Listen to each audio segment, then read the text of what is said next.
dignity. But now the Crown is silent. The PM is raging. And the leaks are exploding across every news outlet faster than anyone could imagine. What exactly did Starmer do to push the monarchy and the public to the edge? 3 days ago, a meeting took place behind closed doors at Windsor Castle that was never supposed to see the light of day. King Charles, breaking centuries of royal neutrality, sat down privately with Nigel Farage for a discussion that insiders say lasted nearly 2 hours. Not a ceremonial handshake, not a staged photo op, but a full-on strategy session that sent shockwaves through Westminster.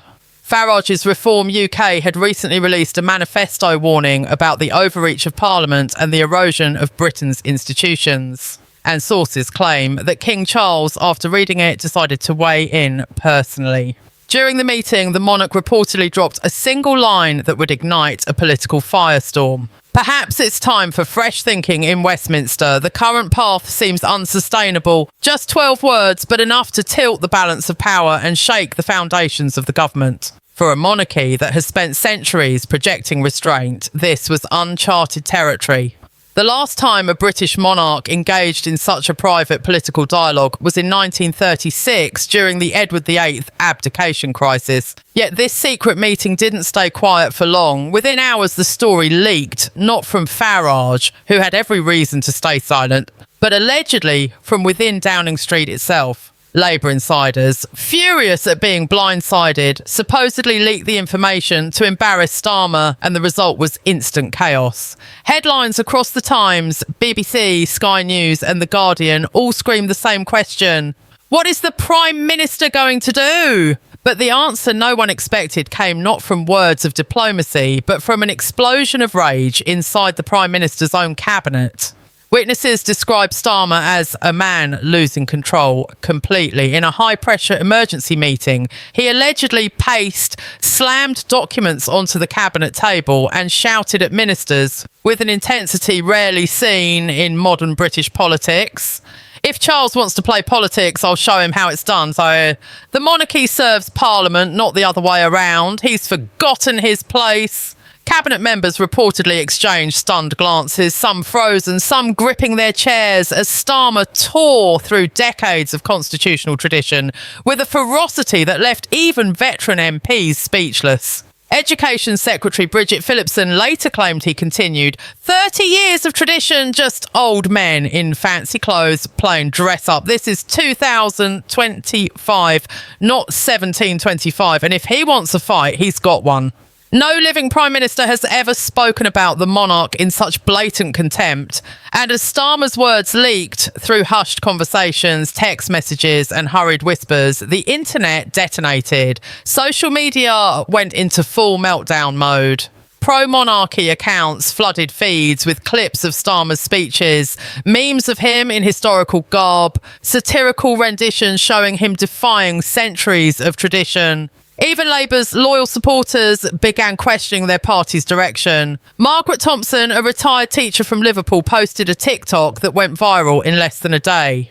I've stood by Labour for decades, but attacking the King? That's not the party I know, that's not Britain. Thousands echoed her sentiments and the narrative was clear. Starmer wasn't just in trouble, he had become a symbol of reckless rebellion against the Crown itself. Polling reflected the severity of the backlash almost immediately. An emergency YouGov survey conducted less than a day after the leak showed a staggering drop in Labour's support from 42% to 28% nationally, with catastrophic declines in traditional heartlands like Liverpool, Manchester and Newcastle. Among voters over 55, reliability itself was crumbling. Support fell to just 19%, while women over 40 clocked in at a mere 22%. This was more than a dip. This was political seismic activity. Experts began whispering about a total collapse of confidence in Starmer's leadership, while royal commentators praised King Charles's strategic silence. By not saying a word, Oxford professor Sarah Matthews noted, the Crown leaves the Prime Minister twisting in the wind. And twist he did. Inside Labour HQ, panic erupted. WhatsApp groups named Damage Control swelled overnight. MPs argued over whether to defend Starmer or distance themselves. and whispers of replacement leadership circulated through the corridors. Even cabinet resignations began cascading. Transport Secretary Louise Hay quit after an explosive argument with the PM, followed by 2 junior ministers, leaving the party in visible disarray. Meanwhile, Farage seized the moment with precision, delivering a speech framed in support of the monarchy and national tradition, immediately catapulting Reform UK's popularity. Donations and membership surged, showing that chaos for one party could be opportunity for another. And as the monarchy maintained its stoic silence, the contrast with Starmer's unfiltered rage could not have been starker. So here's the question burning across Britain. Can a Prime Minister survive when public opinion, party loyalty and centuries of tradition all rise against him? Or is Starmer about to witness the fastest political unravelling in modern history? As Labour struggled to contain the fallout, the storm only intensified. Social media and news outlets alike were dissecting every word, every gesture and every leaked snippet from that fateful cabinet meeting. Clips of Starmer pacing, slamming his fists, and berating ministers were replayed endlessly, each iteration making him look more volatile, more unhinged. Political commentators described the scenes as unprecedented, shocking, and politically suicidal. Even moderates within his own party admitted in hushed tones that they had never witnessed such a public meltdown from a sitting Prime Minister. Meanwhile, King Charles remained an enigmatic presence, silent yet powerful. The very absence of a statement magnified the drama, making the monarchy appear untouchable, while Starmer's anger dominated headlines.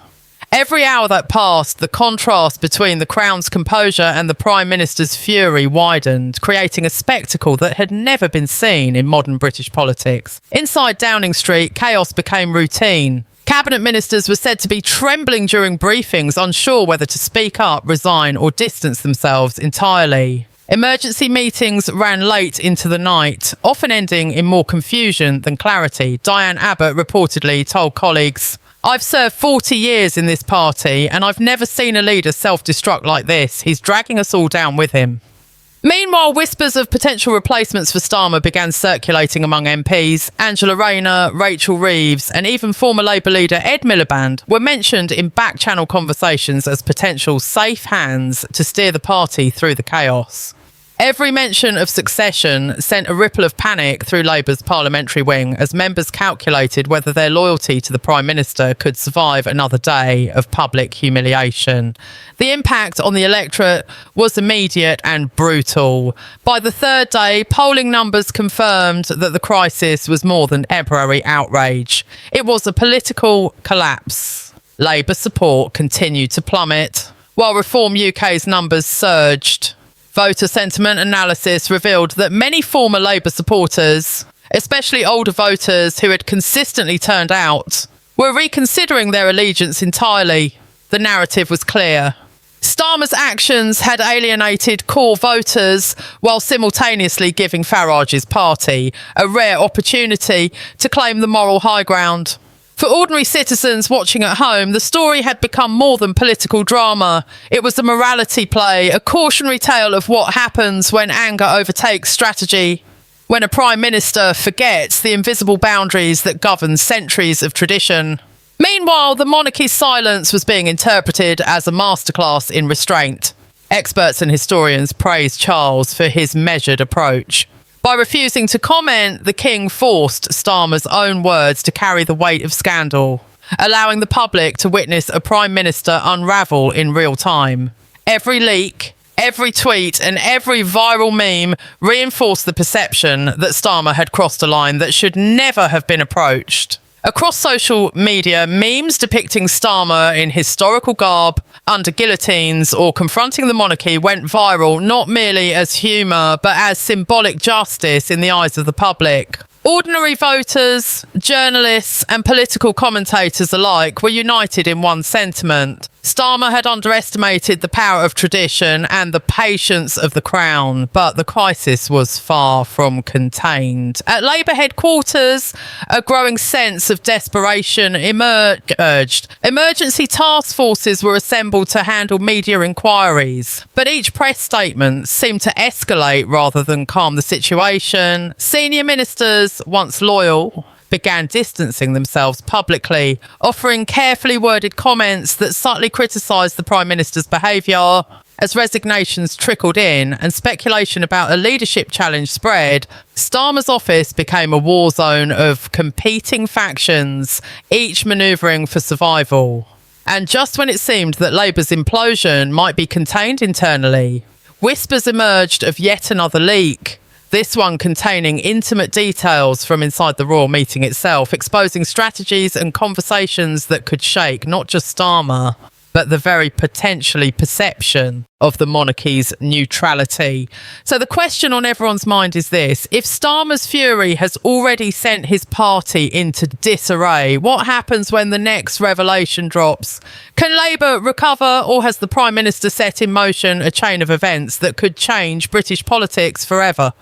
By the fourth day, the fallout from Starmer's outburst had reached fever pitch, and Westminster was barely recognisable.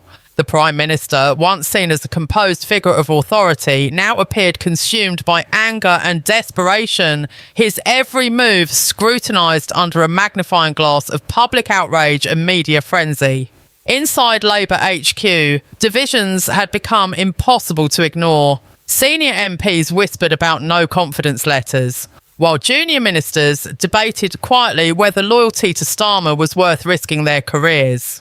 Rumours of resignations continued to circulate, and every new leak or viral clip intensified the perception that the party was in total disarray. Meanwhile, Reform UK and Nigel Farage were exploiting the moment with surgical precision. Farage's speeches, delivered with a mix of theatrical patriotism and calm certainty, framed Labour as reckless and disrespectful, positioning Reform UK as the guardians of Britain's traditions and the monarchy itself. In just days, Farage had transformed from political outsider to serious contender, riding a wave of public approval fuelled entirely by Starmer's missteps. Social media was a battlefield. Videos of Starmer shouting, cabinet meetings in chaos, and memes mocking the PM spread like wildfire. Traditional Labour supporters found themselves in an ethical and emotional tug of war. Could they continue to support a party that appeared to be attacking one of Britain's most revered institutions? Viral posts showed older citizens, lifelong Labour voters, publicly resigning memberships, while younger voters debated the implications of Starmer's rhetoric in online forums. It wasn't just the public. International media picked up the story with astonishment. Reports from Australia, Canada, and the United States highlighted the unprecedented nature of the crisis, portraying Britain, once a symbol of stability, as a nation teetering on the edge of political chaos. Every clip, tweet, and headline added fuel to the fire, amplifying Starmer's mistakes and magnifying the monarchy's silent authority. Inside Downing Street, the situation had become almost surreal. Ministers reportedly barricaded themselves in offices to avoid confrontations, while others attempted to draft statements that could contain the damage. But every attempt seemed only to worsen public perception. The emergency task forces established to handle media inquiries were overwhelmed. Leaks continued, each one more damaging than the last. One source suggested that even minor cabinet disagreements were being recorded and leaked, creating an environment where paranoia and distrust flourished. Starmer's public appearances, intended to demonstrate control and reassurance, instead became exercises in futility. Every televised speech, every interview, every statement seemed to reinforce the narrative: a Prime Minister unhinged, a party imploding, and a monarchy watching silently from above. Polling numbers painted an unambiguous picture. Labour's approval had fallen further, now nearing historic lows for a sitting government party. In key constituencies, voters who had traditionally supported Labour were openly reconsidering their loyalty, while Reform UK's membership and donor base skyrocketed. Analysts warned that the momentum was unstoppable unless drastic action was taken immediately. The narrative had shifted. Starmer was no longer just a political figure in trouble. He had become a cautionary tale, a man whose personal anger had catalysed a crisis threatening not only his leadership, but the identity of his party. Meanwhile, King Charles remained silent, a masterful display of patience and restraint that only deepened the contrast between the Prime Minister's visible fury and the Crown's quiet dignity. Every hour that passed without comment strengthened the public perception that Starmer was spiralling, while the monarchy, untouchable and composed, watched the spectacle unfold. And just when it seemed the story had reached its peak, whispers began circulating of a potentially explosive revelation. Details from the Windsor meeting that could further destabilise Starmer and possibly implicate senior members of his cabinet. Could Labour survive another day under this level of scrutiny, or was the party hurtling toward a collapse that even the most loyal supporters could not ignore? What would happen when the next bombshell lands, and would Starmer finally face the consequences of his fury? As the week unfolded, the political earthquake triggered by Starmer's outburst showed no signs of slowing. Inside Labour HQ, desperation had given way to open panic. Ministers spoke in whispers about whether the Prime Minister could even survive another day without facing a revolt from his own party. Every press briefing, every attempted statement from Starmer seemed only to deepen the perception of a leader unravelling in real time. Senior MPs debated quietly whether it was time to force a leadership contest, while backbenchers speculated about emergency meetings and no-confidence motions.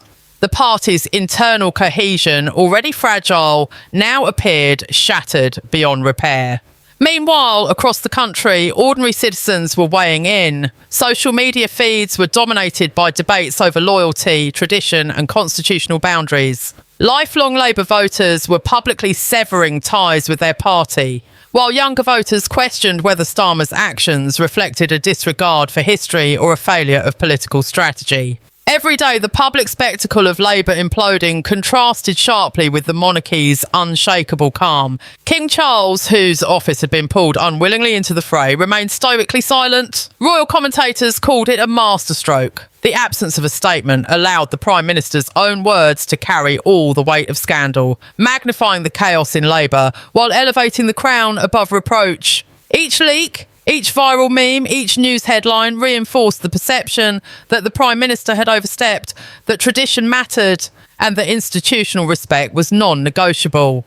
Reform UK under Nigel Farage capitalised ruthlessly on the moment. Farage's speeches, delivered with a mixture of theatrical patriotism and disciplined calm, positioned his party as the defenders of tradition and the monarchy. Membership surged, donations poured in, and suddenly what was once considered a fringe movement appeared poised to challenge Labour, not just electorally, but symbolically as the moral guardian of British identity. International reactions intensified the pressure on Starmer. Diplomatic leaders expressed concern with carefully chosen words, signalling alarm without direct interference. Canadian Prime Minister Justin Trudeau offered measured statements about respecting constitutional monarchy.